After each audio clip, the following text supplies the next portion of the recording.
8 ਜਾਣੇ ਸੀਗੇ ਇਸ ਮਸਲੇ ਦੇ ਵਿੱਚ। ਗ੍ਰਾਮ ਪ੍ਰਧਾਨ ਸੀਗਾ ਸਮੇਤ, ਉਹਦੇ ਸਮੇਤ 8 ਜਾਣੇ ਸੀਗੇ ਤੇ 7 ਮੁਲਜ਼ਮਾਂ ਦੇ ਖਿਲਾਫ ਪਠਾਨਕੋਟ ਕੋਰਟ ਨੇ ਫੈਸਲਾ ਸੁਣਾਇਆ, ਜਿਹਦੇ ਵਿੱਚ 6 ਨੂੰ ਦੋਸ਼ੀ ਕਰਾਰ ਦਿੱਤਾ ਗਿਆ। ਇੱਕ ਬੰਦੇ ਨੂੰ ਬਰੀ ਕੀਤਾ ਵਾ, ਉਹਦਾ ਨਾਮ ਵਿਸ਼ਾਲ ਦੱਸਿਆ ਗਿਆ, ਜਿਹੜਾ ਸਾਂਝੀ ਰਾਮ ਦਾ ਮੁੰਡਾ ਸੀਗਾ।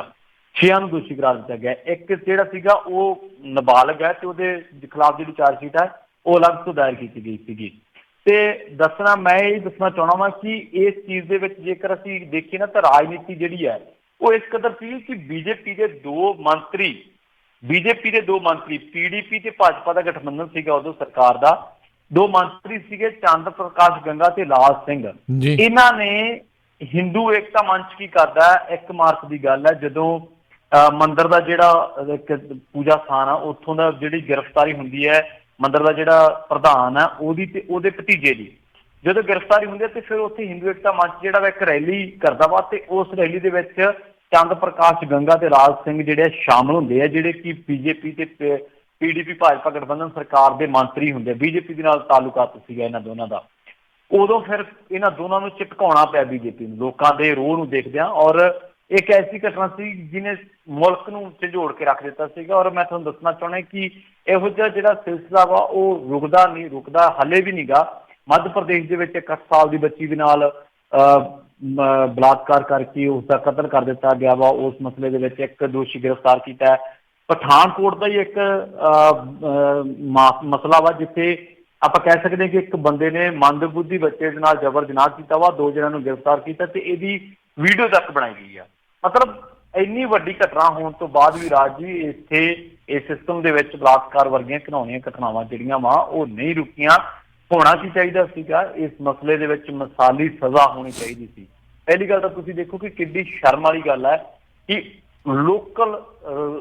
ਲੋਕਾਂ ਦੇ ਵਿੱਚ ਰੋਹ ਨੂੰ ਦੇਖਦਿਆਂ ਇਹ ਜਿਹੜਾ ਮਸਲਾ ਸੀਗਾ ਸੁਪਰੀਮ ਕੋਰਟ ਨੇ ਤਬਦੀਲ ਕੀਤਾ ਸੀਗਾ ਪਠਾਨਕੋਟ ਜੀ। ਸੋ ਇੱਕ ਥਾਂ ਤੇ ਇੱਕ ਐਡੀ ਘਿਨਾਉਣਾ ਜੁਰਮ ਹੋਵੇ, ਐਡੀ ਵੱਡੀ ਘਟਨਾ ਹੋਵੇ ਔਰ ਲੋਕ ਉੱਥੇ ਜ਼ਿਆਦਾ ਵਿਰੋਧ ਕਰਨ ਇਸ ਮਸਲੇ ਨੂੰ ਲੈ ਕੇ ਤੇ ਇਸੇ ਕਰਕੇ ਤਬਦੀਲ ਕਰਨਾ ਪਿਆ।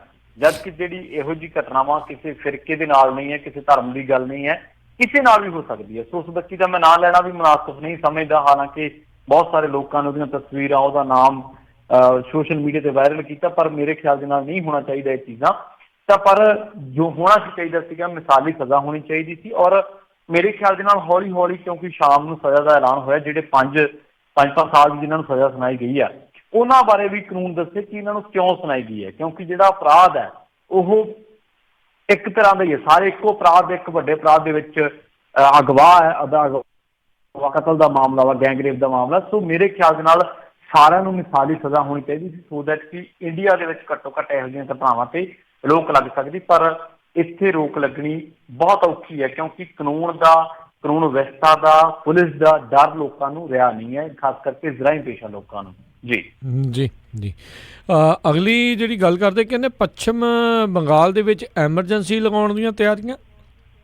ਦੇਖੋ ਪੱਛਮੀ ਬੰਗਾਲ ਦੀ ਆਪਾਂ ਜੇ ਖਬਰ, ਜੀ ਬਿਲਕੁਲ, ਪੱਛਮੀ ਬੰਗਾਲ ਦੀ ਜੇਕਰ ਗੱਲ ਕਰੀਏ ਨਾ ਰਾਜ ਜੀ, ਤੇ ਉੱਥੇ ਜਿਹੜੇ ਹਾਲਾਤ ਨੇ ਉਹ ਲਗਾਤਾਰ ਮਤਲਬ ਮੈਂ ਕਹਿ ਸਕਦਾ ਮੈਂ ਹਿੰਸਕ ਹੋ ਰਹੇ ਆ। ਤੁਸੀਂ ਦੇਖਿਆ ਹੋਣਾ ਵਾ ਕਿ ਜਿੱਦੇ ਲੋਕ ਸਭਾ ਚੋਣਾਂ ਦਾ ਰਿਜ਼ਲਟ ਆਉਂਦਾ ਵਾ ਉਸ ਦਿਨ ਵੀ ਉੱਥੇ ਵੱਡੇ ਪੱਧਰ ਤੇ ਹਿੰਸਾ ਹੁੰਦੀ ਹੈ। ਫਿਰ 2-3 ਜਿਹੜੇ ਵਿਧਾਇਕ ਆ, ਕਈ ਸਾਬਕਾ ਨੇ, ਉਹ ਬੀਜੇਪੀ ਨੂੰ ਜੁਆਇਨ ਕਰਦੇ ਆ। ਫਿਰ ਉਸ ਤੋਂ ਬਾਅਦ ਲੰਘੇ ਦਿਨ, ਮੇਰਾ ਖਿਆਲ ਹੈ ਕਿ ਜੇਕਰ ਆਪਾਂ ਸੰਡੇ ਦੀ ਗੱਲ ਕਹਿ ਦਈਏ ਤਾਂ ਉਸ ਦਿਨ ਵੀ ਉੱਥੇ ਹਿੰਸਾ ਹੁੰਦੀ ਹੈ। ਤੇ ਉੱਥੇ ਉਸ ਹਿੰਸਾ ਦੇ ਵਿੱਚ ਹਾਲਾਂਕਿ ਜਿਹੜੀਆਂ ਮੀਡੀਆ ਰਿਪੋਰਟਾਂ ਨੇ ਉਹ ਤਾਂ ਕਹਿੰਦੀਆਂ ਕਿ 3 ਬੰਦੇ ਬੀਜੇਪੀ ਦੇ ਤੇ 1 ਬੰਦਾ ਪੱਛਮੀ ਬੰਗਾਲ ਦੇ ਵਿੱਚ ਤ੍ਰਿਣਮੂਲ ਕਾਂਗਰਸ ਦਾ ਮਰਿਆ ਵਾ। ਪਰ ਜਿਹੜੀਆਂ ਅਸਲੀ ਜੇ ਗੱਲ ਕਰੀਏ ਰਿਪੋਰਟਾਂ ਦੀ, ਜਿਹੜੀਆਂ ਉੱਥੇ ਗਰਾਊਂਡ ਤੇ ਕੰਮ ਕਰਦੀਆਂ ਅਖਬਾਰਾਂ ਜਾਂ ਪੱਤਰਕਾਰ, ਤੇ ਜਿਹੜੇ ਉਹਨਾਂ ਨੇ ਟਵੀਟ ਕੀਤੇ ਆ ਜਾਂ ਉਹਨਾਂ ਨੇ ਫੇਸਬੁੱਕ ਪੋਸਟਾਂ ਪਾਈਆਂ, ਤਾਂ ਉੱਥੇ ਕਿਹਾ ਗਿਆ ਵਾ ਕਿ 5 ਬੰਦੇ ਬੀਜੇਪੀ ਦੇ ਮਾਰੇ ਗਏ ਆ, 4 ਬੰਦੇ ਤੇ 3 ਬੰਦੇ ਜਿਹੜੇ ਆ ਉਹ ਤ੍ਰਿਣਮੂਲ ਕਾਂਗਰਸ ਦੇ ਵੀ ਮਾਰੇ ਗਏ, ਜਿਨ੍ਹਾਂ ਦੇ ਵਿੱਚ 1-2 ਦੀ ਹਾਲਤ ਗੰਭੀਰ ਵੀ ਆ। ਸੋ 7-8 ਮੌਤਾਂ ਹੋ ਚੁੱਕੀਆਂ ਵਾ। ਉਹਨਾਂ ਨੂੰ ਦੇਖਦੇ ਹੁਣ ਜਿਹੜਾ ਅਮਿਤ ਸ਼ਾਹ ਵਾ, ਗ੍ਰਹਿ ਮੰਤਰੀ ਸਾਡੇ ਮੁਲਕ ਦਾ, ਤੁਹਾਨੂੰ ਪਤਾ ਵੀ ਵਿਵਾਦਤ ਜੇ ਹਸਤੀ ਹੈ ਇਹ ਸਿਆਸਤ ਦੇ ਵਿੱਚ, ਤਾਂ ਉਹਨਾਂ ਨੇ ਹੁਣ ਬੈਠਕ ਬੁਲਾਈ ਆ ਤੇ ਕੌਮੀ ਸੁਰੱਖਿਆ ਸਲਾਹਕਾਰ ਆ ਜਿਹੜਾ ਅਜੀਤ ਡੋਵਾਲ, ਉਹਨੂੰ ਵੀ ਸੱਦਿਆ ਸੀਗਾ। ਤੇ ਉਧਰੋਂ ਰਾਜਪਾਲ ਵੀ ਜਿਹੜਾ ਕੇਸਰੀਨਾਥ ਤ੍ਰਿਪਾਠੀ, ਉਹਨੇ ਵੀ ਨਰਿੰਦਰ ਮੋਦੀ ਦੇ ਨਾਲ ਮੁਲਾਕਾਤ ਕੀਤੀ ਹੈ। ਤੇ ਬੀਜੇਪੀ ਦੇ ਜਿਹੜਾ ਜਨਰਲ ਸਕੱਤਰ ਹੈ ਨਾ ਉੱਥੋਂ ਦਾ, ਪੱਛਮੀ ਬੰਗਾਲ ਦਾ, ਉਹ ਗੱਲ ਕਹਿੰਦੇ ਕਿ ਬੰਗਾਲ ਦੇ ਵਿੱਚ ਜਿਸ ਤਰੀਕੇ ਨਾਲ ਹਿੰਸਾ ਫੈਲ ਰਹੀ ਹੈ ਉੱਥੇ ਰਾਸ਼ਟਰਪਤੀ ਸ਼ਾਸਨ ਵੀ ਲੱਗ ਸਕਦਾ ਹੈ। ਮਤਲਬ ਉਹਨੇ ਇਸ ਤਰੀਕੇ ਨਾਲ ਇਸ਼ਾਰਾ ਕਰ ਦਿੱਤਾ ਵਾ। ਦੇਖੋ, ਪੱਛਮੀ ਬੰਗਾਲ ਇੱਕ ਇਹੋ ਜਿਹਾ ਸੂਬਾ ਵਾ ਰਾਜ ਜੀ, ਜਿੱਥੇ ਇਹਨਾਂ ਦੀ ਟਸਲ ਲੋਕ ਸਭਾ ਚੋਣਾਂ ਤੋਂ ਪਹਿਲਾਂ ਦੀ ਹੁੰਦੀ ਆ ਰਹੀ ਹੈ। ਇੱਥੇ ਉਹਨਾਂ ਨੇ ਰੱਥ ਯਾਤਰਾ ਕਰਨੀ ਸੀ, ਮਮਤਾ ਸਰਕਾਰ ਨੇ ਉਹ ਨਹੀਂ ਅਲਾਉ ਕੀਤਾ। ਬਕਾਇਦਾ ਪੁਲਿਸ ਅਧਿਕਾਰੀਆਂ ਤੋਂ ਰਿਪੋਰਟਾਂ ਲੈ ਕੇ ਕੋਰਟ ਦੇ ਵਿੱਚ ਸਰਕਾਰ ਪੇਸ਼ ਹੋ ਗਈ ਸੀਗੀ। ਡਬਲ ਬੈਂਚ ਤੱਕ ਮਾਮਲਾ ਗਿਆ, ਫਿਰ ਵੀ ਭਾਜਪਾ ਦੀ ਧੀਰੀ ਨਹੀਂ ਚੱਲੀ। ਫਿਰ ਉੱਥੇ ਹੈਲੀਕਾਪਟਰ ਨੇ ਉਤਰਿਆ ਯੋਗੀ ਹੋਰਾਂ ਦਾ, ਫਿਰ ਅਮਿਤ ਸ਼ਾਹ ਨੂੰ ਵੀ ਉੱਥੇ ਨਹੀਂ ਜਾਣ ਦਿੱਤਾ ਗਿਆ ਸੀ। ਫਿਰ ਇਹ ਮਤਲਬ ਦੌਰ ਆ ਜਿਹੜਾ ਕਸ਼ੀਦਗੀ ਦਾ, ਇਹ ਘਟਣ ਦੀ ਥਾਂ ਤੇ ਵਧੀ ਗਿਆ। ਕਿਤੇ ਨਾ ਕਿਤੇ ਐਲੀਗੇਸ਼ਨ ਇਹ ਵੀ ਲੱਗਦੇ ਆ ਕਿ ਮਮਤਾ ਨੇ ਆਪਦੇ ਬੰਦੇ ਨੇ ਖੁੱਲ੍ਹ ਦਿੱਤੀ ਹੋਈ ਹੈ। ਪਰ ਜੇਕਰ ਖੁੱਲ੍ਹ ਦਿੱਤੀ ਹੋਈ ਹੈ ਤਾਂ ਆਪਾਂ ਇਹ ਵੀ ਕਹਿ ਸਕਦੇ ਹਾਂ ਕਿ ਸਰਕਾਰ ਜਿਹੜੀ ਆ ਉਹ ਰਾਸ਼ਟਰਪਤੀ ਸ਼ਾਸਨ ਤੋਂ ਪਹਿਲਾਂ ਉੱਥੋਂ ਦੀ ਜਿਹੜੀ ਆਵਾਮ ਹੈ ਜਾਂ ਉੱਥੋਂ ਦਾ ਜਿਹੜਾ ਲਾਅ ਐਂਡ ਆਰਡਰ ਹੈ ਉਹਨੂੰ ਮੇਨਟੇਨ ਕਰਨ ਦੀ ਕੋਸ਼ਿਸ਼ ਕਰੇ। ਰਾਸ਼ਟਰਪਤੀ ਸ਼ਾਸਨ ਦੀਆਂ ਜਦੋਂ ਗੱਲਾਂ ਚੱਲਦੀਆਂ ਨੇ ਤਾਂ ਇਸ ਮਸਲੇ ਦੇ ਵਿੱਚ ਪੂਰੀ ਤਰ੍ਹਾਂ ਦੇ ਨਾਲ, ਪੂਰੇ ਤਰੀਕੇ ਦੇ ਨਾਲ, ਇੱਕ ਤਰੀਕੇ ਨਾਲ ਸਿਆਸਤ ਝਲਕ ਰਹੀ ਹੈ ਰਾਜ ਜੀ। ਕਿਉਂਕਿ ਬੀਜੇਪੀ ਤੇ ਪਹਿਲਾਂ ਵੀ ਐਲੀਗੇਸ਼ਨ ਲੱਗਿਆ ਕਿ ਕਿਸੇ ਰਾਜ ਦੀ ਸੱਤਾ ਨੂੰ ਉੱਥੇ ਆਇਆ ਗਿਆ ਹੈ ਜਾਂ ਕਿਸੇ ਰਾਜ ਦੀ ਸੱਤਾ ਦੇ ਵਿੱਚ ਇੰਟਰਫੇਅਰ ਕੀਤਾ ਗਿਆ ਜਾਂ ਵਿਧਾਇਕਾਂ ਦੀ ਖਰੀਦੋ ਫਰੋਖਤ ਜਾਂ ਅਦਲਾ ਬਦਲੀ ਕੀਤੀ ਗਈ, ਮਤਲਬ ਇਸ ਤਰ੍ਹਾਂ ਦੇ ਐਲੀਗੇਸ਼ਨ ਲੱਗੇ ਹੈ। ਸੋ ਮੇਰਾ ਕਹਿਣ ਤੋਂ ਭਾਵ ਹੈ ਕਿ ਰਾਸ਼ਟਰਪਤੀ ਸ਼ਾਸਨ ਠੀਕ ਹੈ, ਐਮਰਜੈਂਸੀ ਹਾਲਾਤਾਂ ਦੇ ਵਿੱਚ ਲਾਗੂ ਕੀਤਾ ਜਾ ਸਕਦਾ ਹੈ, ਪਰ ਉਸ ਤੋਂ ਪਹਿਲਾਂ ਇੱਕ ਤਾਲਮੇਲ ਹੁੰਦਾ ਵਾ ਜਿਹੜਾ ਆਪਾਂ ਕਹਿ ਲਈਏ ਰਾਜ ਤੇ ਕੇਂਦਰ ਸਰਕਾਰ ਦੇ ਦਰਮਿਆਨ। ਇੱਥੇ ਤਾਲਮੇਲ ਨਹੀਂ ਹੈ, ਇੱਥੇ ਟਸਲਬਾਜ਼ੀ। ਕੇਂਦਰ ਦੇ ਵਿੱਚ ਭਾਜਪਾ ਵਾ ਤੇ ਉੱਥੇ ਤ੍ਰਿਣਮੂਲ ਕਾਂਗਰਸ ਆ। ਸੋ ਤਕਰੀਬਨ ਮਾਮਲਾ ਵਾ ਜਿਹੜਾ ਸਿਆਸਤ ਦੀ ਭੇਂਟ ਚੜਿਆ ਹੋਇਆ, ਪਰ ਮਾਰ ਉੱਥੇ ਕੌਣ ਰਿਹਾ ਵਾ? ਮਾਰ ਆਮ ਲੋਕ ਰਹੇ ਆ ਜੀ। ਜੀ ਜੀ ਜੀ ਅਗਲੀ ਜਿਹੜੀ ਆਪਾਂ ਗੱਲ ਕਰਦੇ, ਕਹਿੰਦੇ 4 ਵਿਧਾਇਕਾਂ ਨੇ ਕੁੜੀ ਦੇ ਨਾਲ ਕੀਤੀ ਸ਼ਰਮਨਾਕ ਹਰਕਤ, ਵੀਡੀਓ ਹੋਈ ਆ ਵਾਇਰਲ। ਦੇਖੋ, ਜੇ ਮੈਂ ਤੁਹਾਨੂੰ ਨਾ ਇਹਨਾਂ ਵਿਧਾਇਕਾਂ ਦੀ ਡਿਊਟੀ ਦੱਸ ਦਿਆਂ ਵੀ ਇਹ ਕਿਹੜੇ ਕੰਮ ਗਏ ਸੀ ਤਾਂ ਤੁਸੀਂ ਹੈਰਾਨ ਰਹਿ ਜਾਓਗੇ। ਅਸਲ ਦੇ ਵਿੱਚ ਬਿਹਾਰ ਦੇ ਵਿਧਾਇਕ ਹੈ, ਜਿਹੜਾ ਇੱਕ ਤਾਂ ਹੈਗਾ ਯਸ਼ਵੰਤ ਕੁਮਾਰ ਯਾਦਵ, ਇਹ ਹੈ ਪਿਪਰਾ ਸੁਪੌਲ ਤੋਂ ਵਿਧਾਨ ਸਭਾ ਤੋਂ ਵਿਧਾਇਕ ਹੈ। ਤੇ ਇਹਦੇ ਵਿੱਚ ਭਾਜਪਾ ਵਿਧਾਇਕ ਇੱਕ ਸਚਨ ਪ੍ਰਸਾਦ ਸਿੰਘ, ਜੇਡੀਯੂ ਦਾ ਵਿਧਾਇਕ ਹੈ ਰਾਜ ਕੁਮਾਰ ਰਾਏ, ਆਰਜੇਡੀ ਦਾ ਵਿਧਾਇਕ ਹੈ ਰਾਜਾ ਪਾਕਰ। ਅਸੀਂ ਆਮ ਤੌਰ ਤੇ ਗੱਲ ਸ਼ਰੇਆਮ ਕਹਿੰਦੇ ਹੁੰਦੇ ਕਿ ਇਸ ਹਮਾਮ ਦੇ ਵਿੱਚ ਸਾਰੇ ਨੰਗੇ ਹੈ। ਇਹ ਇੱਕ ਪਾਰਟੀ ਦੇ ਨਹੀਂ ਹੈ, ਇਹ ਸਾਰੀਆਂ ਪਾਰਟੀਆਂ ਦੇ, ਇੱਕ ਭਾਜਪਾ ਦਾ ਵਾ, ਇੱਕ ਜੇਡੀਯੂ ਦਾ, ਇੱਕ ਆਰਜੇਡੀ ਦਾ, ਇੱਕ ਯਦਵੰਸ਼ ਕੁਮਾਰ ਹੈ। ਇਹਨਾਂ ਨੂੰ ਭੇਜਿਆ ਸੀਗਾ ਕਿ ਬਾਈ ਤੁਸੀਂ ਜਾਓ, ਕੇਂਦਰ ਸਰਕਾਰ ਦੀ ਇੱਕ ਐਕਟ ਈਸਟ ਪਾਲਿਸੀ ਹੈ ਤੇ ਉਹਦੇ ਤਹਿਤ ਵਿਕਾਸ ਕਾਰਜਾਂ ਦਾ ਜਾਇਜ਼ਾ ਲੈਣ ਜਾਓ। ਇਹ ਗਏ ਸੀਗੇ ਮਣੀਪੁਰ। ਬਿਹਾਰ ਦੇ 4 ਵਿਧਾਇਕ ਹੈ। ਉੱਥੇ ਜਾ ਕੇ ਇਹ ਕੀ ਕਰਦੇ ਹੈ ਕਿ ਇੱਕ ਵੀਡੀਓ ਜਿਹੜੀ ਵਾਇਰਲ ਹੋ ਰਹੀ ਹੈ, ਇੰਫਾਲ ਟਾਈਮਸ ਦੇ ਵਿੱਚ ਖਬਰ ਵੀ ਛਪੀ ਹੈ ਬਕਾਇਦਾ। ਉੱਥੇ ਇੱਕ ਕੁੜੀ ਦੇ ਮੋਢੇ ਤੇ ਹੱਥ ਰੱਖ ਰਹੇ ਆ, ਉਹ ਕੁੜੀ ਵਾਰ-ਵਾਰ ਉਹਨਾਂ ਦਾ ਹੱਥ ਹਟਾਉਂਦੀ ਹੈ। ਇੰਨੀ ਕੁ ਸਰੀਰ ਦੇ ਹੋਰ ਹਿੱਸਿਆਂ ਦੇ ਵਿੱਚ ਵੀ ਉਹ ਛੇੜਛਾੜ ਕਰਦੇ ਆ ਉਸ ਕੁੜੀ ਦੇ ਨਾਲ। ਤਾਂ ਵਿਧਾਇਕਾਂ ਦੇ ਨਾਲ 4-5 ਜਾਣੇ ਹੋਰ ਵੀ ਹੈ। ਸੋ ਉੱਥੇ ਇਹ ਕਰਤੂਤ ਕਰਕੇ ਆਉਂਦੇ ਤੇ ਹੁਣ ਇਸ ਚੀਜ਼ ਦੀ ਵੀਡੀਓ ਵੀ ਵਾਇਰਲ ਹੋ ਰਹੀ ਹੈ। ਕੁੜੀ ਉਹਨੂੰ ਬਕਾਇਦਾ ਹਟਾ ਰਹੀ ਹੈ। 4 ਵਿਧਾਇਕ ਗਏ ਕੀ ਕੰਮ ਆ? ਇੱਕ ਕੇਂਦਰ ਸਰਕਾਰ ਦੀ ਐਕਟ ਈਸਟ ਪਾਲਿਸੀ ਆ ਤੇ ਵਿਕਾਸ ਕਾਰਜਾਂ ਦਾ ਜਾਇਜ਼ਾ ਲੈਣ ਗਏ ਕਿ ਇਸ ਦੇ ਵਿੱਚ ਜਿਹੜੀ ਪਾਲਿਸੀ ਬਣਾਈ ਗਈ ਹੈ ਵਿਕਾਸ ਕਾਰਜਾਂ ਨੂੰ ਲੈ ਕੇ, ਉੱਥੇ ਹੋ ਕੀ ਰਿਹਾ ਵਾ।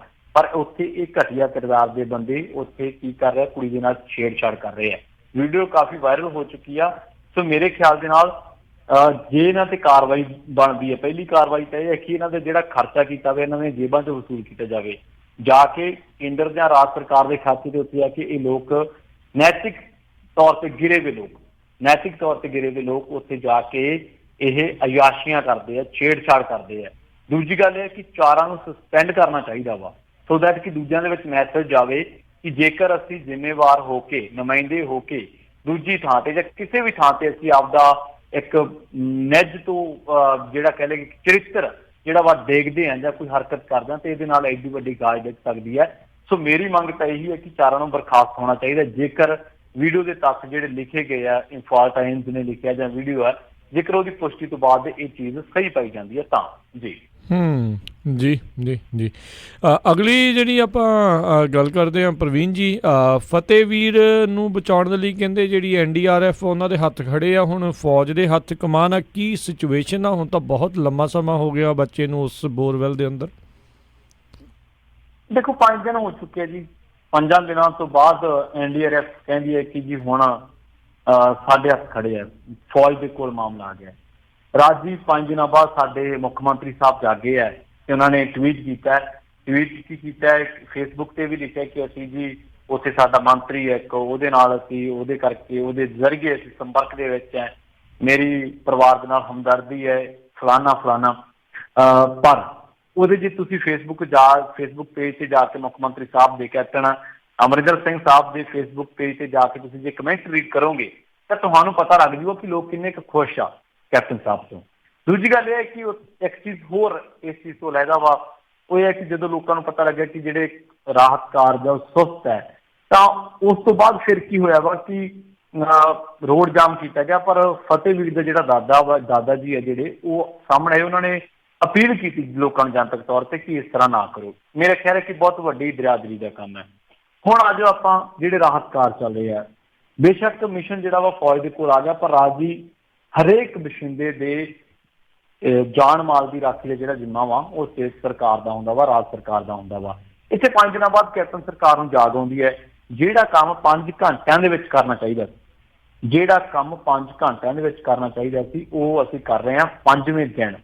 ਸੋ ਇਦੋਂ ਵੱਡੀ ਸ਼ਰਮਨਾਕ ਗੱਲ ਕੀ ਹੋ ਸਕਦੀ ਹੈ। ਕਹਿੰਦੇ ਭਗਵੰਤ ਮਾਨ ਨੇ ਅਮਿਤ ਸ਼ਾਹ ਨਾਲ ਗੱਲ ਕੀਤੀ ਹੈ, ਫਲਾਹ ਨਾਲ ਗੱਲ ਕੀਤੀ ਹੈ। ਦੇਖੋ, ਜੋ ਵੀ ਉਪਰਾਲੇ ਕਰਨੇ ਚਾਹੀਦੇ ਸੀ ਰਾਜ ਜੀ, ਉਹ ਕਰਨੇ ਚਾਹੀਦੇ ਸੀਗੇ ਪਹਿਲੇ ਪੜਾਅ ਦੇ ਵਿੱਚ। ਪਹਿਲੇ ਪੜਾਅ ਤੋਂ ਮੇਰਾ ਮਤਲਬ ਆ ਪਹਿਲੇ 2-3 ਘੰਟਿਆਂ ਦੇ ਵਿੱਚ। ਹੁਣ ਜੋ ਮਰਜ਼ੀ ਤੁਸੀਂ ਕਰੀਓ, ਪਰ ਜਿਹੜੇ 5 ਦਿਨ ਤੁਸੀਂ ਲਾਤੇ ਆ, ਇਹ ਬੇਸ਼ਰਮੀ ਦੀ ਇੰਤਹਾ ਵਾ। ਇਹ ਨਹੀਂ ਸੀ ਹੋਣਾ ਚਾਹੀਦਾ। ਸਰਕਾਰ ਨੂੰ ਸੰਜੀਦਗੀ ਦੇ ਨਾਲ, ਗੰਭੀਰਤਾ ਦੇ ਨਾਲ ਕੰਮ ਕਰਨਾ ਚਾਹੀਦਾ ਸੀਗਾ। ਵੈਸੇ ਰਾਜ ਜੀ, ਸਾਡਾ ਮੁਲਕ ਜਿਹੜਾ ਵਾ, ਇਹਨੂੰ ਕਿਹਾ ਜਾਂਦਾ ਕਿ 5ਵੀਂ-6ਵੀਂ ਵੱਡੀ ਆਰਥਿਕਤਾ ਵਾ ਦੁਨੀਆ ਦੀ। ਮਤਲਬ ਬਹੁਤ ਵੱਡੀ ਆਰਥਿਕਤਾ ਨੂੰ ਅਸੀਂ ਪੇਸ਼ ਕਰਦੇ ਹਾਂ। ਅਸੀਂ ਕਹਿੰਦੇ ਕਿ ਅਸੀਂ ਮੰਗਲ ਤੇ ਪਹੁੰਚ ਗਏ ਹਾਂ। ਸਾਡਾ ਪ੍ਰਧਾਨ ਮੰਤਰੀ ਸਾਹਿਬ ਕਹਿੰਦਾ ਕਿ ਪਾਕਿਸਤਾਨ ਨੂੰ ਕਹਿਣਾ ਕਿ ਅਸੀਂ ਜਿਹੜੇ ਪਰਮਾਣੂ ਰੱਖੇ ਆ, ਇਹ ਪਟਾਕੇ ਪਾਉਣਾ ਵਾਸਤੇ ਨਹੀਂ ਰੱਖੇ ਦੀਵਾਲੀ ਤੇ। ਤੁਹਾਡੇ ਕੋਲ ਇੱਕ ਬੱਚਾ ਨਹੀਂ ਨਿਕਲਦਾ ਵਾ, ਇੱਕ 150 ਫੁੱਟ ਤੋਂ ਤੁਸੀਂ ਇੱਕ ਜਵਾਕ ਨੂੰ ਬੋਰਵੈਲ ਦੇ ਵਿੱਚੋਂ ਕੱਢ ਨਹੀਂ ਸਕਦੇ, ਤੇ ਗੱਲਾਂ ਤੁਸੀਂ ਕਰਦੇ ਆ ਵੱਡੀਆਂ। ਮੁੱਖ ਦੀ ਗੱਲ ਇਹ ਹੈ ਕਿ ਹਰੇਕ ਟੈਕਸ ਪੇਅਰ ਆ ਇੱਥੇ ਇੰਡੀਆ ਦੇ ਵਿੱਚ, ਹਰੇਕ ਟੈਕਸ ਪੇਅਰ ਦਾ ਹੱਕ ਆ ਕਿ ਸਰਕਾਰ ਤੋਂ ਸਵਾਲ ਕਰੇ, ਜਵਾਬ ਮੰਗੇ। ਅਸੀਂ ਟੈਕਸਾਂ ਦਾ ਪੈਸਾ ਇਹਨਾਂ ਨੂੰ ਮੱਥਾ ਟੇਕਣ ਵਾਸਤੇ ਨਹੀਂ ਦਿੰਦੇ। ਅਸੀਂ ਇਸੇ ਕਰਕੇ ਦੇਣਾ ਕਿ ਸਾਨੂੰ ਵਾਪਸ ਕੁਛ ਮਿਲੇ, ਇਹ ਬੈਕ ਮਿਲੇ ਸਰਕਾਰਾਂ ਤੇ ਬੈਕ ਕਰਨ ਸਾਨੂੰ। ਪਰ ਕੀ ਸਾਡਾ ਇੱਕ ਬੱਚਾ ਤਾਂ ਕਰ ਨਹੀਂ ਸਕਦੇ ਲੋਕ। ਸੋ ਕੁੱਲ ਮਿਲਾ ਕੇ ਰਾਜ ਸਰਕਾਰ ਦੀ ਨਹਾਲੀਅਤ ਹੈ, ਔਰ ਉੱਥੇ ਜਿਹੜੇ ਲੋਕ ਕਾਰਜ ਕਰ ਰਹੇ। ਦੇਖੋ, ਮੈਂ ਡੇਰਾ ਪ੍ਰੇਮੀ ਜਾਂ ਹੋਰ ਲੋਕਾਂ ਦੇ ਵਿਰੋਧ ਤਾਂ ਨਹੀਂ ਭੁਗਤਦਾ। ਮੈਂ ਜਿਹੜਾ ਬੰਦਾ ਉੱਥੇ ਰਾਤ ਭਾਵਾਂ ਕੋਈ ਪਾਣੀ ਵੀ ਪਿਆਉਂਦਾ ਵਾ ਰਾਜ ਜੀ, ਉਹਦੀ ਵੀ ਸੇਵਾ ਜਿਹੜੀ ਹੈ ਬਹੁਤ ਵੱਡੀ ਹੈ। ਪਰ ਇਹ ਜਿਹੜਾ ਕੰਮ ਹੁੰਦਾ ਰਾਜ ਜੀ, ਤਕਨੀਕੀ ਕੰਮ ਹੈ, ਇਹ ਸਮਾਜ ਸੇਵੀ ਸੰਸਥਾਵਾਂ ਦਾ ਕੰਮ ਨਹੀਂ ਹੈ। ਦੇਖੋ, ਕੋਈ ਬੰਦਾ ਲੱਗਿਆ ਵਾ, ਮੈਂ ਐਪਰੀਸ਼ੀਏਟ ਕਰਦਾ ਵਾਂ, ਚੰਗੀ ਗੱਲ, ਉਹਦੀ ਭਾਵਨਾ ਦੀ ਮੈਂ ਕਦਰ ਕਰਦਾ ਵਾਂ, ਪਰ ਇਹ ਪਬਲਿਕ ਦੇ ਕਰਨ ਵਾਲਾ ਕੰਮ ਥੋੜ੍ਹਾ ਹੈ। ਜੇ ਅਸੀਂ ਇਹਨੂੰ ਦੇਖੀਏ, ਇੱਕ ਆਪਰੇਸ਼ਨ ਹੈ ਸਾਡਾ ਸਿਸਟਮ ਹੈ, ਸਾਡਾ ਪ੍ਰਸ਼ਾਸਨ ਹੈ, ਸਾਡੀਆਂ ਫੋਰਸਿਸ ਨੇ। ਇਹ ਫੋਰਸਿਸ ਦਾ ਆਪਰੇਸ਼ਨ ਹੈ, ਨਾ ਕਿ ਇੱਕ ਬੰਦੇ ਵਿਸ਼ੇਸ਼ ਦਾ ਆਪਰੇਸ਼ਨ ਹੈ। ਸੋ ਮੇਰੇ ਖਿਆਲ ਦੇ ਨਾਲ ਲੋਕਾਂ ਨੂੰ ਤਾਂ ਵਿਚਾਰਿਆਂ ਨੂੰ ਲੱਗਣਾ ਪਿਆ ਨਾ ਚੀਜ਼ ਤੇ, ਜਦੋਂ ਕੁਛ ਹੋਇਆ ਹੀ ਨਹੀਂ ਤਾਂ ਲੋਕ ਬਾਲਟੀਆਂ ਚੱਕ ਕੇ ਆਪ ਲੱਗ ਗਏ।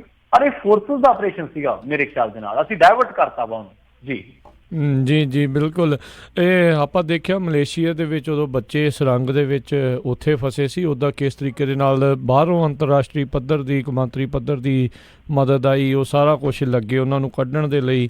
ਇਹ ਵੋਟਾਂ ਪਾਉਣ ਦੇ ਲਈ ਇਹਨਾਂ ਕੋਲ ਮਸ਼ੀਨਾਂ ਹੈ, ਅਤੇ ਬੱਚਾ ਕੱਢਣ ਦੇ ਲਈ ਮਸ਼ੀਨ ਜਿਹੜੀ ਇਹਨਾਂ ਕੋਲ ਅਜੇ ਤੱਕ ਬਣੀ ਨਹੀਂ ਆ। ਪਤਾ ਨਹੀਂ ਕੀ ਕੁਛ ਜਿਹੜਾ ਹੋ ਰਿਹਾ। ਬੜੀ ਸਿਚੁਏਸ਼ਨ ਜਿਹੜੀ ਉੱਥੇ ਬੈਡ ਆ। ਮਾਂ ਪੇ ਦਾ ਕਹਿੰਦੇ ਰੋ ਕੇ ਬੁਰਾ ਹਾਲ ਆ।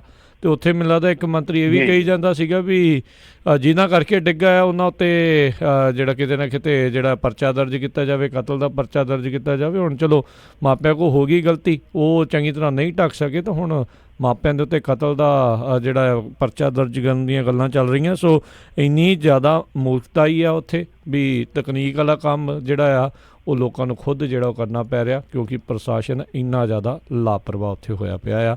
ਅਫਸੋਸ ਵਾਲੀ ਗੱਲ ਆ। ਅਤੇ ਕੌਣ ਜ਼ਿੰਮੇਵਾਰ ਹੋਊਗਾ ਇਸ ਚੀਜ਼ ਦੇ ਲਈ ਵੀ ਰੱਬ ਕਰੇ ਚਲੋ ਇਹ ਸਹੀ ਸਲਾਮਤ ਬੱਚਾ ਜਿਹੜਾ ਬਾਹਰ ਆ ਜਾਵੇ, ਪਰ ਜੇ ਕੁਛ ਹੋ ਜਾਂਦਾ ਇੱਦਾਂ ਦਾ ਤਾਂ ਇਸ ਦੇ ਲਈ ਜ਼ਿੰਮੇਵਾਰ ਕੌਣ ਹੋਊਗਾ? ਇਹ ਬੜੇ ਵੱਡੇ ਸਵਾਲ ਨੇ, ਲੋਕਾਂ ਨੂੰ ਇਸ ਚੀਜ਼ਾਂ ਨੂੰ ਸਮਝਣ ਦੀ ਜ਼ਰੂਰਤ ਆ। ਅਗਲੀ ਆਪਾਂ ਪ੍ਰਵੀਨ ਜੀ ਗੱਲ ਕਰਦੇ, ਕਹਿੰਦੇ ਰਾਹੁਲ ਅਤੇ ਪ੍ਰਿਅੰਕਾ ਨੂੰ ਮਿਲੇ ਨੇ ਸਿੱਧੂ, ਕਿ ਹੋ ਸਕਦਾ ਹੈ ਐਕਸ਼ਨ? ਕਿੱਦਾਂ ਦੇ ਐਕਸ਼ਨ ਦੀ ਗੱਲ ਆ? ਦੇਖੋ, ਬਹੁਤ ਦਿਨਾਂ ਤੋਂ ਨਾ ਇਹ ਗੱਲਾਂ ਚੱਲ ਰਹੀਆਂ ਸੀ ਕਿ ਜਿਹੜੇ ਸਿੱਧੂ ਸਾਹਿਬ ਆ ਉਹਨਾਂ ਨੇ ਆਪਣਾ ਨਵਾਂ ਮੰਤਰਾਲਾ ਜਿਹੜਾ ਉਹਨਾਂ ਨੂੰ ਮਿਲਿਆ ਵਾ ਬਿਜਲੀ ਤੇ ਨਵਿਆਉਣਯੋਗ ਊਰਜਾ, ਉਹ ਉਹਨਾਂ ਨੇ ਸੰਭਾਲਿਆ ਨਹੀਂ ਹੈ। ਫਿਰ ਇੱਕ ਸਲਾਹਕਾਰ ਇਹਨਾਂ ਨੇ ਕਮੇਟੀਆਂ ਦਾ ਗਠਨ ਕੀਤਾ ਸੀਗਾ, ਉਹਦੇ ਵਿੱਚੋਂ ਵੀ ਸਿੱਧੂ ਨੂੰ ਬਾਹਰ ਕਰਤਾ ਕੈਪਟਨ ਸਾਹਿਬ ਨੇ। ਦੇਖੋ, ਜੇ ਥੋੜਾ ਜਿਹਾ ਪਿੱਛੇ ਜਾਈਏ ਨਾ ਅਸੀਂ, ਜੇ ਮਤਲਬ ਮੈਂ ਤੁਹਾਨੂੰ ਲੈ ਜਾ 1.5 ਸਾਲ ਪਿੱਛੇ, ਜਦੋਂ ਸਿੱਧੂ ਦੇ ਕੇਸ ਦਾ ਫੈਸਲਾ ਆਇਆ ਸੀ, ਉਦੋਂ ਵੀ ਕੈਪਟਨ ਸਾਹਿਬ ਨੇ ਕਿਹਾ ਸੀ ਕਿ ਜੋ ਕੋਰਟ ਕਹੇਗਾ ਸਾਨੂੰ ਮਨਜ਼ੂਰ ਹੋਵੇਗਾ। ਉਹਨਾਂ ਨੇ ਸਿੱਧੇ ਤੌਰ ਤੇ ਸਿੱਧੂ ਦਾ ਬਚਾਅ ਨਹੀਂ ਸੀ ਕੀਤਾ ਕਿ ਸਾਡਾ ਮੰਤਰੀ ਆ ਬੇਕਸੂਰ ਆ ਜਾਂ ਜੋ ਵੀ ਹੈ। ਹਾਲਾਂਕਿ ਸਿਆਸੀ ਲੋਕ ਕਹਿ ਦਿੰਦੇ ਆ, ਚੱਲਦੇ ਕੇਸਾਂ ਦੇ ਵਿੱਚ ਕਹਿ ਦਿੰਦੇ ਇੱਥੇ ਸਾਧੂ ਵੀ ਪਿੱਗ ਕੇ ਟਿਕਟਾਂ ਲੜੀ ਜਾਂਦੇ ਆ। ਸੋ ਉਹ ਤਾਂ ਬਹੁਤ ਵੱਡੀ ਗੱਲ ਆ ਨਾ। ਪਰ ਫਿਰ ਜਦੋਂ ਜਨਰਲ ਬਾਜਵਾ ਨੂੰ ਜੱਫੀ ਪਾਉਣ ਦਾ ਟਾਈਮ ਆਇਆ, ਉਹ ਗੱਲ ਹੋਈ ਕਰਤਾਰਪੁਰ ਕੋਰੀਡੋਰ ਦੀ। ਦੇਖੋ ਉਪਰਾਲਾ ਕਿੱਡਾ ਵੱਡਾ ਵਾ, ਇੱਕ ਬੰਦੇ ਦੀ ਜੱਫੀ ਪਾਈ ਹੈ। ਮੈਂ ਇਹ ਮੰਨਦਾ ਵਾਂ ਕਿ ਸਾਡੇ ਵੀ ਫੌਜ ਦਾ ਨੁਕਸਾਨ ਹੁੰਦਾ ਵਾ, ਸਾਡੇ ਆਮ ਲੋਕਾਂ ਦੇ ਧੀਆਂ ਪੁੱਤ ਫੌਜ ਦੇ ਵਿੱਚ ਨੇ, ਪਰ ਦੇਖੋ ਕਿੱਡਾ ਵੱਡਾ ਸਾਂਝੀਵਾਲਤਾ ਦਾ ਸੰਦੇਸ਼ ਜਿਹੜਾ ਵਾ ਉਹਦੇ ਵੱਲ ਨੂੰ ਅਸੀਂ ਪੈਰ ਵੀ ਤਾਂ ਪੁੱਟੇ ਆ। ਅਸੀਂ ਨਕਾਰਾਤਮਕਤਾ ਕਿਉਂ ਵੇਖਦੇ ਹਾਂ, ਅਸੀਂ ਸਕਾਰਾਤਮਕਤਾ ਕਿਉਂ ਨਹੀਂ ਵੇਖਦੇ। ਸੋ ਤੀਜੀ ਗੱਲ ਇਹ ਹੈ ਕਿ ਫਿਰ ਸਿੱਧੂ ਦਾ ਦਰਦ ਛਲਕ ਪਿਆ। ਉਹ ਕਹਿੰਦੇ ਕਿ ਮੇਰੇ ਨਾਲ ਦੱਸੋ ਕਿਹੜੇ ਵੇਲੇ ਖੜਾ ਕੌਣ ਆ। ਕਹਿੰਦੇ ਕਿ ਮੈਂ ਇੱਕ ਵਾਰੀ ਸਿੱਧੂ ਸਾਹਿਬ ਤੇਲੰਗਾਨਾ ਭੇਜ ਦਿੱਤੇ ਗਏ ਕਿ ਬਾਈ ਜਿਹੜੀ ਮਾਈਨਿੰਗ ਦੀ ਪਾਲਿਸੀ ਆ ਤੁਸੀਂ ਬਣਾ ਕੇ ਲਿਆਓ, ਤੇ ਸਿੱਧੂ ਸਾਹਿਬ ਉੱਥੇ ਚਲੇ ਗਏ, ਉੱਥੋਂ ਪਾਲਿਸੀ ਲਿਆਂਦੀ, ਰਿਵਿਊ ਕੀਤਾ, ਕੱਖ ਨਹੀਂ ਬਣਿਆ। ਫਿਰ ਸਿੱਧੂ ਸਾਹਿਬ ਕਹਿੰਦੇ ਕਿ ਜੀ ਅਸੀਂ ਕਾਰਪੋਰੇਸ਼ਨ ਬਣਾਵਾਂਗੇ ਸ਼ਰਾਬ ਦੀ, ਕਿਉਂਕਿ ਬਹੁਤ ਵੱਡਾ ਇੱਕ ਜਿਹੜਾ ਮਾਫੀਆ ਵਾ ਉਹ ਇਸ ਚੀਜ਼ ਨੂੰ ਡਰਾਈਵ ਕਰਦਾ ਵਾ, ਤੇ ਜਿਹੜਾ ਮਾਲੀਆ ਹੈ ਸਰਕਾਰ ਦਾ ਉਹ ਸਾਰਾ ਮਰ ਜਾਂਦਾ ਵਾ। ਉਹ ਕੰਮ ਧਰਾਇਆ ਰਹਿ ਗਿਆ। ਫਿਰ ਸਿੱਧੂ ਸਾਹਿਬ ਨੇ ਜਿਹੜੇ ਅੰਮ੍ਰਿਤਸਰ ਜਾਂ ਮੇਰੇ ਖਿਆਲ ਆ ਕਿ ਸ਼ਾਇਦ ਮੋਹਾਲੀ ਨਾਲ ਰਿਲੇਟਡ ਕੁਝ ਅਫਸਰਸ਼ਾਹੀ ਸੀਗੀ, ਉਹਨਾਂ ਦੇ ਕੰਨ ਖਿੱਚੇ ਤੇ ਉਹਨਾਂ ਨੂੰ ਉਲਟਾ ਹੋਰ ਬੂਸਟ ਕਰ ਦਿੱਤਾ ਗਿਆ। ਸਿੱਧੂ ਸਾਹਿਬ ਫਿਰ ਵੀ ਨਿਰਾਸ਼ ਹੋ ਗਏ। ਫਿਰ ਸਿੱਧੂ ਸਾਹਿਬ ਕਹਿੰਦੇ ਕਿ 40 ਵਿਧਾਇਕਾਂ ਨੂੰ ਨਾਲ ਲੈ ਕੇ ਕਹਿੰਦੇ ਕਿ ਜੀ ਮਜੀਠੀਆ ਦੇ ਵਿਰੁੱਧ ਕਾਰਵਾਈ ਕਰੋ। ਉਸ ਆਪਰੇਸ਼ਨ ਦੇ ਵਿੱਚ ਵੀ ਕੁਛ ਨਹੀਂ ਹੱਥ ਲੱਗਿਆ, ਉਹ ਵੀ ਮੂੰਹ ਦੇ ਮੂੰਹ ਡਿੱਗੀ ਇਹ ਗੱਲ ਇਹਨਾਂ ਦੀ।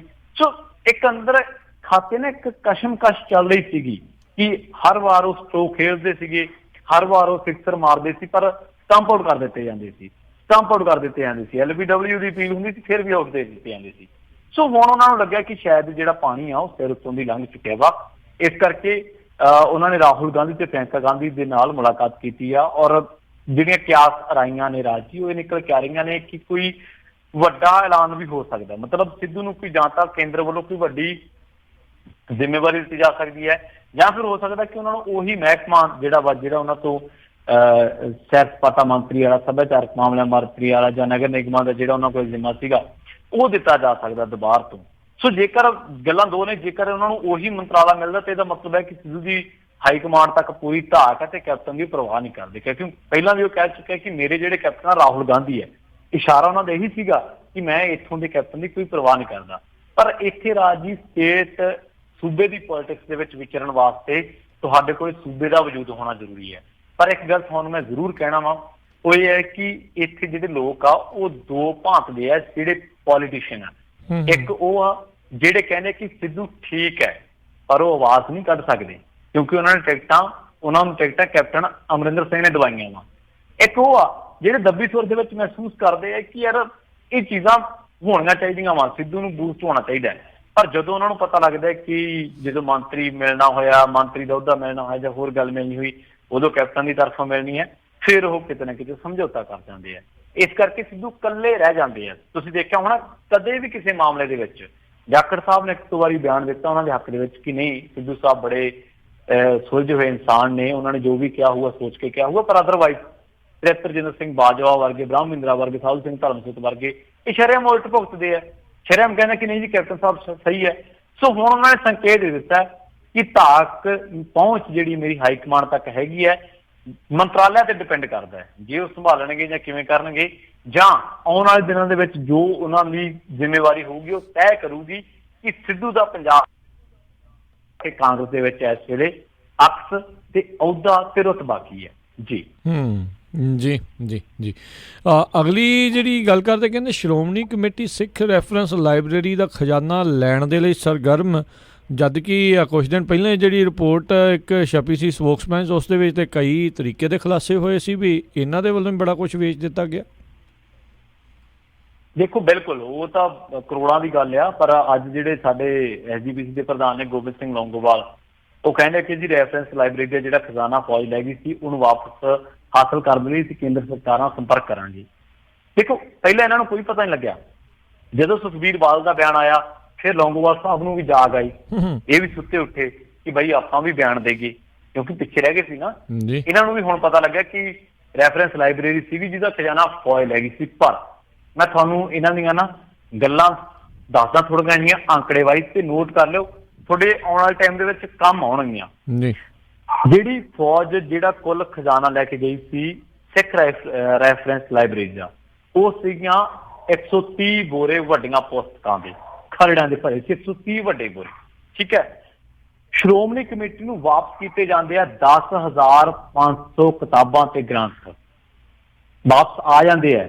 ਫਿਰ ਇਹਨਾਂ ਦੇ ਵਿੱਚ ਸੀਗੀਆਂ 3,496 ਕਿਤਾਬਾਂ ਅੰਗਰੇਜ਼ੀ ਦੀਆਂ, ਪੰਜਾਬੀ ਦੀਆਂ 4,587, ਉਰਦੂ ਦੀਆਂ 1400 ਤੇ ਹਿੰਦੀ ਦੀਆਂ 466 ਕਿਤਾਬਾਂ ਕਮੇਟੀਆਂ ਸੀ। 11 ਜੂਨ 2000 ਦੀ ਗੱਲ ਹੈ ਜਦੋਂ ਮਾਮਲਾ ਸਾਹਮਣੇ ਆਇਆ ਤਾਂ ਕਮੇਟੀਆਂ ਬਣਾਉਣ ਦਾ ਫੈਸਲਾ ਹੋਇਆ। 10 ਸਾਲਾਂ ਮਗਰੋਂ ਕਮੇਟੀ ਦੀ ਰਿਪੋਰਟ ਕਿਸੇ ਨੇ ਬਾਹਰ ਹੀ ਨਹੀਂ ਕੱਢੀ। ਇੱਕ ਸੀਗਾ 185 ਸਰੂਪ ਸੀਗੇ ਸ੍ਰੀ ਗੁਰੂ ਗ੍ਰੰਥ ਸਾਹਿਬ ਜੀ ਦੇ, ਤੇ ਦਮਦਮੀ ਬੀੜ ਵੀ ਸ਼ਾਮਲ ਸੀ। ਗੁਰੂ ਗੋਬਿੰਦ ਸਿੰਘ 10ਵੇਂ ਪਾਤਸ਼ਾਹ ਜੀ ਦੇ ਦਸਤਖਤ ਮੌਜੂਦ ਸੀਗੇ ਤੇ ਇਹਨਾਂ ਬੀੜਾਂ ਬਾਰੇ 3 ਸਫ਼ਿਆਂ ਦੀ ਰਿਪੋਰਟ ਭਾਈ ਗਿਆਨ ਸਿੰਘ ਨੇ ਤਿਆਰ ਵੀ ਕੀਤੀ ਸੀ।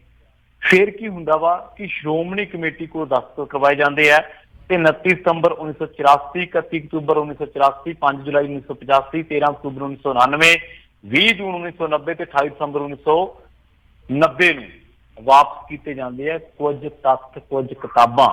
ਪਰ ਅੱਜ ਦੇ ਸਪੋਕਸਮੈਨ ਦੇ ਵਿੱਚ ਜੇ ਤੁਸੀਂ ਵੈਬਸਾਈਟ ਤੇ ਜਾਓਗੇ, ਤੁਸੀਂ ਉੱਥੇ ਪੜ੍ਹੋਗੇ ਜਿਹੜਾ ਪ੍ਰਚਾਰ ਇਹ ਕੀਤਾ ਗਿਆ ਹਮੇਸ਼ਾ ਕਿ ਫੌਜ ਜਿਹੜੀ ਇਤਿਹਾਸਕ ਖਜ਼ਾਨਾ ਵਾਪਸ ਕਰੇ, ਪਰ ਕੋਈ ਇਹ ਨਹੀਂ ਦੱਸਦਾ ਕਿ ਜਿਹੜਾ ਵਾਪਸ ਲਿਆ ਸੀ ਖਜ਼ਾਨਾ ਉਹ ਕਿੱਥੇ ਹੈ, ਉਹਦੀ ਹਾਲਤ ਕੀ ਹੈ। ਤੇ ਸਪੋਕਸਮੈਨ ਨੇ ਸ਼ਰਮ ਇਹ ਗੱਲ ਲਿਖੀ ਹੈ ਕਿ ਲੁੱਟ ਮਚਾਉਣ ਦੇ ਵਿੱਚ, ਵੇਚ ਵਟਤ ਕਰਨ ਦੇ ਵਿੱਚ ਜਿਹੜੇ ਮੈਂਬਰ ਹੈ, ਜਥੇਦਾਰ ਹੈ ਤੇ ਵਿਦਵਾਨ ਹੈ, ਇਹਨਾਂ ਦੇ ਵਿੱਚੋਂ ਕਿਸੇ ਨੇ ਵੀ ਘੱਟ ਨਹੀਂ ਕੀਤੀ। ਉਹ ਕਹਿੰਦੇ ਅੱਜ ਬੇਸ਼ੱਕ ਇਹ ਤਰਲਾ ਮਾਰੀ ਜਾਂਦੇ ਆ ਕਿ ਸਿੱਖ ਰੈਫਰੈਂਸ ਲਾਇਬ੍ਰੇਰੀ, ਪਰ ਇਹ ਕਹਿੰਦੇ ਕਿ ਪੰਥ ਨੇ ਕਦੇ ਵੀ ਆਪਣੇ ਗਿਰੇਬਾਨ ਦੇ ਵਿੱਚ ਝਾਤ ਮਾਰ ਕੇ ਨਹੀਂ ਦੇਖਿਆ। ਹਰ ਰੋਜ਼ ਜਿਹੜੇ ਸਾਹਮਣੇ ਆ ਰਹੇ ਨਵੇਂ ਦਸਤਾਵੇਜ਼, ਇਹਨਾਂ ਦੇ ਨਾਲ ਇਹ ਮਾਮਲਾ ਲਗਾਤਾਰ ਸ਼ੱਕੀ ਹੁੰਦਾ ਜਾ ਰਿਹਾ ਹੈ। ਜਿਵੇਂ ਜਿਵੇਂ ਵੱਖ-ਵੱਖ ਤਰੀਕਾਂ ਤੇ ਸਾਰਾ ਸਮਾਨ ਵਾਪਸ ਮਿਲਦਾ ਗਿਆ, ਪ੍ਰਭਾਵਸ਼ਾਲੀ ਅਹੁਦਿਆਂ ਤੇ ਬੈਠੇ ਲੋਕ ਆਪਣੀ ਮਰਜ਼ੀ ਦੇ ਨਾਲ ਇਸ ਸਮਾਨ ਨੂੰ ਖੁਰਦ-ਬੁਰਦ ਕਰਨ ਦੇ ਗਏ। ਕਿ ਜਿਹੜੇ ਲੌਂਗੋਵਾਲ ਸਾਹਿਬ ਨੇ, ਕਿ ਸੁਖਬੀਰ ਸਿੰਘ ਬਾਦਲ ਨੇ, ਉਹ ਜਿਹੜੀਆਂ ਕਮੇਟੀਆਂ ਸੀਗੀਆਂ, ਭਾਵੇਂ ਉਹ ਗਿਆਨ ਸਿੰਘ ਦੀ ਰਿਪੋਰਟ ਹੋਵੇ, ਭਾਵੇਂ ਉਹ ਜਿਹੜੀਆਂ ਹੋਰ ਕਮੇਟੀਆਂ ਬਣੀਆਂ 10 ਕਮੇਟੀਆਂ, ਕਿ ਉਹਨਾਂ ਦੀਆਂ ਜਿਹੜੀਆਂ ਰਿਪੋਰਟਾਂ ਇਹ ਲਿਆ ਕੇ ਬਾਹਰ ਕੱਢਣਗੇ। ਸੋ ਇੱਕ ਬਿਆਨਬਾਜ਼ੀ ਕੀਤੀ ਜਾ ਰਹੀ ਕਿ ਹਾਂਜੀ ਕੇਂਦਰ ਤੱਕ ਪਹੁੰਚ ਕਰਾਂਗੇ, ਆਹ ਕਰਾਂਗੇ, ਫਲਾਂ ਕਰਾਂਗੇ। ਤੁਸੀਂ ਪਹਿਲਾਂ ਜਿਹੜਾ ਤੁਹਾਨੂੰ ਕੁਝ ਮਿਲਿਆ ਵਾ ਉਹਦੇ ਬਾਰੇ ਤਾਂ ਦੱਸੋ। ਅਸੀਂ ਇਹ ਨਹੀਂ ਕਹਿੰਦੇ ਕਿ ਹੋਰ ਨਾ ਮੰਗੋ, ਅਸੀਂ ਕਹਿੰਦੇ ਕਿ ਮੰਗੋ, ਪਰ ਜਿਹੜਾ ਤੁਹਾਡੇ ਕੋਲ ਹੈ ਘੱਟੋ ਘੱਟ ਉਹਦੇ ਬਾਰੇ ਤਾਂ ਦੱਸੋ ਕਿ ਉਹ ਕਿੱਥੇ ਗਿਆ। ਜੀ ਜੀ ਬਿਲਕੁਲ। ਅਗਲੀ ਗੱਲ ਕਰੀਏ, ਕਹਿੰਦੇ ਐਡੀਟਰਸ ਗਿਲਡ ਵੱਲੋਂ ਪੱਤਰਕਾਰਾਂ ਦੀ ਗ੍ਰਿਫਤਾਰੀ ਦੀ ਨਿਖੇਧੀ। ਦੇਖੋ ਰਾਜ ਜੀ, ਬੜਾ ਮੇਰੇ ਖਿਆਲ ਦੇ ਨਾਲ ਤੁਸੀਂ ਪਹਿਲਾਂ ਵੀ ਸ਼ਾਇਦ ਇਸ ਖਬਰ ਤੇ ਝਾਤਖੋਰੀ ਕੀਤੀ ਹੋਣੀ ਆ। ਬੜੀ ਇੱਕ ਡਿਫਰੈਂਟ ਜੀ ਗੱਲ ਹੈ ਕਿ ਇੱਕ ਔਰਤ ਆਉਂਦੀ ਆ, ਉਹ ਔਰਤ ਕਹਿੰਦੀ ਕਿ ਮੈਂ ਜੀ, ਮੈਨੂੰ ਜਿਹੜਾ ਵਾ ਯੂਪੀ ਦਾ ਮੁੱਖ ਮੰਤਰੀ ਆਦਿੱਤਿਆਨਾਥ, ਤੇ ਇਹਨੇ ਮੈਨੂੰ ਵਿਆਹ ਦੀ ਤਜਵੀਜ਼ ਭੇਜੀ ਹੈ। ਉਸ ਤੋਂ ਬਾਅਦ ਕੀ ਹੁੰਦਾ ਕਿ ਉਹਦੇ ਕੋਈ ਛੋਟਾ ਜਿਹਾ ਕਲਿੱਪ ਬਣ ਜਾਂਦਾ ਹੈ। ਉਹ ਕਲਿੱਪ ਕੀ ਹੁੰਦਾ ਵਾ ਕਿ ਜਿਹੜਾ ਇੱਕ ਪੱਤਰਕਾਰ ਆ ਪ੍ਰਸ਼ਾਂਤ ਕਨੌਜੀਆ, ਤੇ ਇਹਦੇ ਖਿਲਾਫ ਲਖਨਊ ਦੇ ਹਜ਼ਰਤਗੰਜ ਪੁਲਿਸ ਸਟੇਸ਼ਨ ਦੇ ਵਿੱਚ FIR ਦਰਜ ਕੀਤੀ ਜਾਂਦੀ ਹੈ। ਇਹ ਬੰਦਾ ਉਸ ਕਲਿੱਪ ਨੂੰ ਸ਼ੇਅਰ ਕਰ ਦਿੰਦਾ ਆਪਣੇ ਟਵਿੱਟਰ ਤੇ ਆਪਣੇ ਫੇਸਬੁੱਕ ਪੇਜ ਤੇ ਨਾਲ ਹੀ ਇਹ ਹੈ ਕਿ ਜਿਹੜਾ ਇੱਕ ਇਹਦੇ ਵਿੱਚ ਹੋਰ ਵੀ ਇੱਕ ਅਨੁਜ ਸ਼ੁਕਲਾ, ਜਿਹੜੇ ਨੈਸ਼ਨਲ ਲਾਈਵ ਦੇ ਇਸ਼ਤਾ ਸਿੰਘ ਨੇ, ਅਨੁਜ ਸ਼ੁਕਲਾ ਨੇ, ਇਹਨਾਂ ਦੀ ਵੀ ਗ੍ਰਿਫਤਾਰੀ ਹੋਈ ਹੈ। ਇਹ ਕਹਿੰਦੇ ਕਿ ਇਹਨਾਂ ਨੇ ਜਿਹੜੀ ਵੀਡੀਓ ਗਾਂ ਸ਼ੇਅਰ ਕੀਤੀ ਹੈ ਇਸ਼ਤਾ ਸਿੰਘ ਤੇ ਅਨੁਜ ਸ਼ੁਕਲਾ ਨੇ। ਹੁਣ ਤੁਸੀਂ ਦੇਖੋ ਗੱਲ ਕਿ ਪਹਿਲੀ ਗੱਲ ਤਾਂ ਇਹ ਹੈ ਕਿ ਜੇ ਕੋਈ ਔਰਤ ਕਹਿੰਦੀ ਹੈ ਕਿ ਬਈ ਯੋਗੀ ਆਦਿੱਤਿਆਨਾਥ ਮੇਰੇ ਨਾਲ ਵਿਆਹ ਕਰਾਉਣਾ ਚਾਹੁੰਦਾ ਹੈ, ਤੇ ਯੋਗੀ ਆਦਿੱਤਿਆਨਾਥ ਕਹਿੰਦਾ ਕਿ ਮੈਂ ਪਾਕ ਸਾਫ਼ ਹੈ, ਉਹ ਠੀਕ ਹੈ। ਜਿਹੜਾ ਬੰਦਾ ਉਹਦੇ ਤੇ ਕੋਈ ਉਹਦੀ ਪੋਸਟ ਪਾਉਂਦਾ ਤਾਂ ਉਹਨੂੰ ਉਹ ਤੋਂ ਸਫਾਈ ਮੰਗ ਸਕਦਾ ਵਾ। ਉਹ ਕਹਿੰਦੇ ਕਿ ਭਾਈ ਤੂੰ ਸਫਾਈ ਦੇ।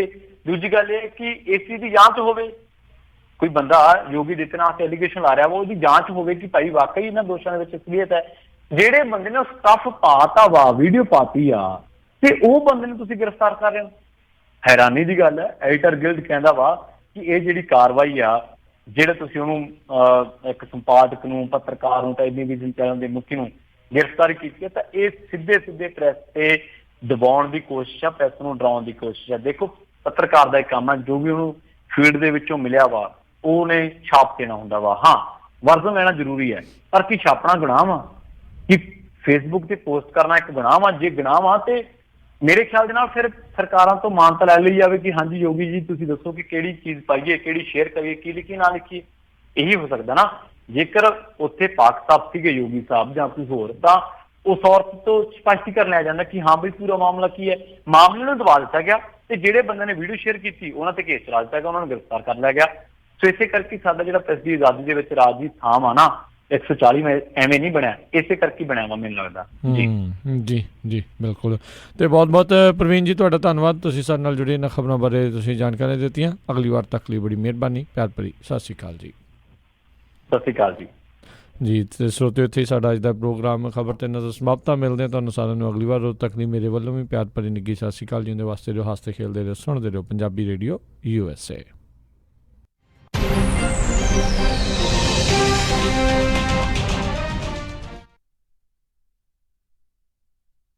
ਸ਼ਾਬਾਸ਼ ਡਿੰਪੀ, ਪਿਛਲੇ ਕੁਝ ਦਿਨਾਂ ਤੋਂ ਦੇਖ ਰਿਹਾ ਆ ਬੜੇ ਟਾਈਮ ਨਾਲ ਆਉਂਦਾ ਆ, ਪੂਰੀ ਫੁਰਤੀ ਨਾਲ ਕੰਮ ਕਰਦਾ ਆ ਤੇ ਖੁਸ਼ ਵੀ ਰਹਿਣ ਲੱਗ